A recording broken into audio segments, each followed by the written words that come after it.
Breaking news చూస్తున్నాం. ప్రభుత్వ పాలనా దినోత్సవం సందర్భంగా నిర్వహించిన కార్యక్రమంలో విప్ ఆది శ్రీనివాస్ కు అవమానం జరిగిందనే వివాదం తెరపైకి వచ్చింది.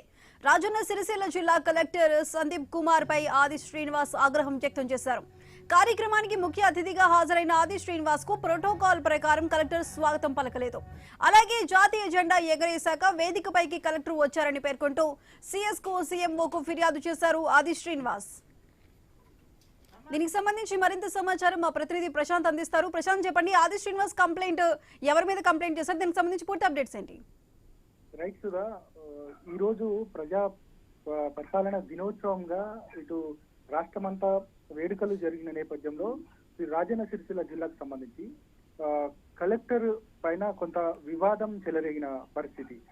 ఇటు ప్రోటోకాల్ అంశానికి సంబంధించి ఇక్కడ ప్రధానంగా స్థానిక శాసనసభ్యులు అదేవిధంగా విప్పుగా ఉన్న ఆది శ్రీనివాస్ కి సంబంధించి ఈ యొక్క జెండా ఆవిష్కరణలో భాగంగా జెండా ఆవిష్కరణకి అసలు ఇటు ఒకవైపు ఎస్పీ ఒకవైపు కలెక్టర్ ఇద్దరు సాదర ఆహ్వానం పలుకుతూ ఆయన్ని వేదిక పైకి తీసుకురావాలి. కానీ అక్కడ కొంత ఆలస్యం జరిగింది. ఆలస్యంగా ఇటు సందీప్ కుమార్ కలెక్టర్ సందీప్ కుమార్ గారు కూడా రాలేకపోయారు. దానికి సంబంధించి ఆ వివాదం మాత్రం పెద్ద ఎత్తున రాష్ట్ర వ్యాప్తంగా చర్చకు తావిస్తా ఉంది.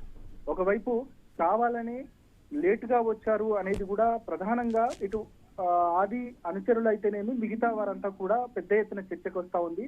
కలెక్టర్ లేటుగా రావడం ఏంటి, ఇటు ఆదికి ఇది అవమానమే అంటూ కూడా చాలా మంది చర్చించుకుంటున్నారు. దాంతో పాటు ప్రధానంగా ఈ ప్రోటోకాల్ అంశానికి సంబంధించి ఇక ఆది శ్రీనివాస్ కూడా స్పందించారు. దీనికి సంబంధించి ఒకవైపు సిఎస్కి కూడా కాల్ చేసి జరిగిన వివాదానికి సంబంధించిన అంశం అంతా కూడా సిఎస్ కు వివరించినట్టు కూడా మనకు ప్రాథమిక సమాచారం.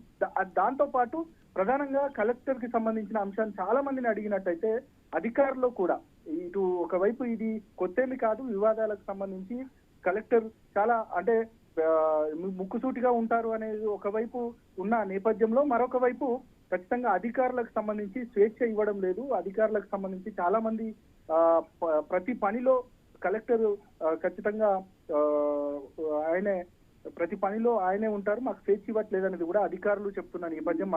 మరొక వైపు ఇటు ప్రతిపక్షాలు అదేవిధంగా అధికార కార్యకర్తల్లో కూడా ప్రధానంగా చాలా పెద్ద ఎత్తున చర్చ జరుగుతుంది. కొంత సుముఖత వ్యక్తం చేస్తున్న సందర్భం. ఖచ్చితంగా కలెక్టర్ కి సంబంధించి ఖచ్చితంగా శాఖాపరమైన చర్యలు తీసుకోవాలనేది కూడా ఇటు ఆది శ్రీనివాస్ కూడా ఇటు సిఎస్ కు ఇక ఫోన్ చేసి చెప్పిన సందర్భం కనబడుతుంది. సుధా, ఈ వివాదం ఎట్లా ప్రభుత్వం పరిష్కరిస్తుంది, ఈ ఇద్దరికి ప్రోటోకాల్ అంశానికి సంబంధించి పూర్తిగా ఈ సమస్యను ఎలా ఖచ్చితంగా సాల్వ్ చేస్తుంది అనేది కూడా ఇక వేచి చూడాల్సిన